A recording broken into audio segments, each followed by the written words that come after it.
Hello welcome back to my YouTube channel. ഇവിടെ ഞാൻ video ചെയ്തിട്ട് കുറച്ചധികം ദിവസമായി എന്നെനിക്കറിയാം.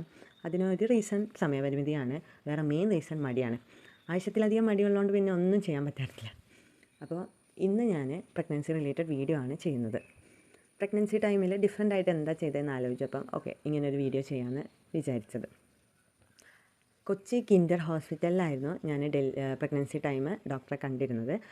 മധുജ ഡോക്ടറാണ് എൻ്റെ ഗൈനക്കോളജിസ്റ്റ്.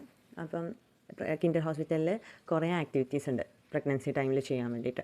അതിലൊരു ആക്ടിവിറ്റിയിൽ ഞാൻ പങ്കെടുത്തതിനെ കുറിച്ചിട്ടാണ് ഞാനിവിടെ പറയുന്നത്. എങ്ങനെയാണ് അത് പങ്കെടുക്കേണ്ടി വന്നതെന്നുള്ള കാര്യം ഞാൻ പറയാം.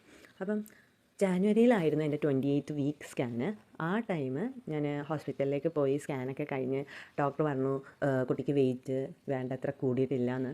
അപ്പോൾ ആ ഒരു ടെൻഷനിൽ ഞാനും ഹസ്ബൻഡിൻ്റെ അമ്മയും കൂടി അവിടെ ഇരിക്കുമായിരുന്നു. ഗൈനക്കോളജിസ്റ്റിന് ഒ പി എടുത്ത് നമ്മുടെ ടേണും വെയിറ്റ് ചെയ്തിരിക്കുമായിരുന്നു. ആ ടൈമാണ് പ്രഗ്നൻസി ക്ലബിലുള്ള ഒരു ചേച്ചി ഞങ്ങളുടെ അടുത്ത് വന്ന് സംസാരിക്കുന്നുണ്ടായി. ഓരോരോ കാര്യങ്ങളെക്കുറിച്ച് സംസാരിക്കായിരുന്നു. അതിൻ്റെ ഇടയിൽ ചോദിച്ചു പാട്ട് പാടുമോ. അപ്പോൾ അമ്മ പറഞ്ഞു ആ പാട്ട് പാടും.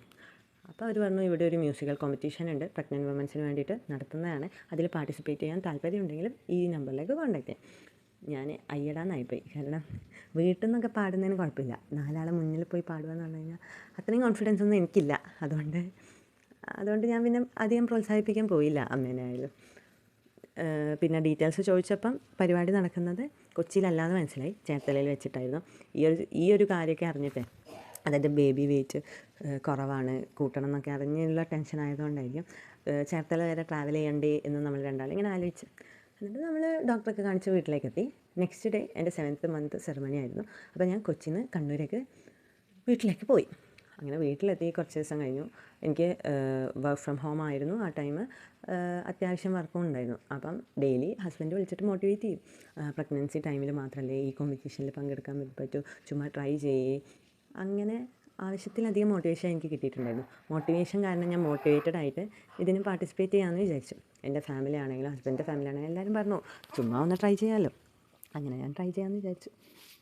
അവരുടെ കോമ്പറ്റീഷൻ്റെ പ്രോസസ്സ് എന്ന് പറഞ്ഞു കഴിഞ്ഞാൽ ഇനീഷ്യലി നമ്മളൊരു പാട്ട് പാടി റെക്കോർഡ് ചെയ്ത് അയച്ചു കൊടുക്കണം. അയച്ചു കൊടുത്തിട്ട് സെലക്റ്റഡ് ആണെങ്കിൽ മാത്രമേ February 13th നമുക്ക് സ്റ്റേജിൽ പോയി പാടേണ്ട ആവശ്യമുള്ളൂ.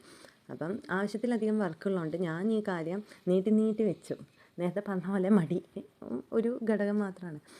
അപ്പം ഡെമോ ഒക്കെ കഴിഞ്ഞ് ഈ കോമ്പറ്റീഷന് രജിസ്റ്റർ ചെയ്യേണ്ട ലാസ്റ്റ് ഡേ ആയി.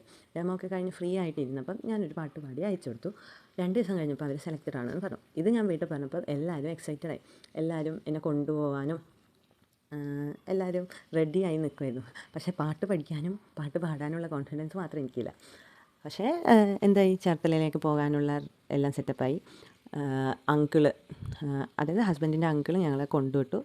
അങ്ങനെ സ്പന്ദനം സീസൺ 3 പാർട്ടിസിപ്പേറ്റ് ചെയ്യാൻ വേണ്ടി പറ്റി. ബാക്കി ഡീറ്റെയിൽസ് ഞാൻ നെക്സ്റ്റ് വീഡിയോയിൽ പറയാം. അപ്പോൾ എപ്പോഴും പറയുന്ന പോലെ like, share, comment and subscribe.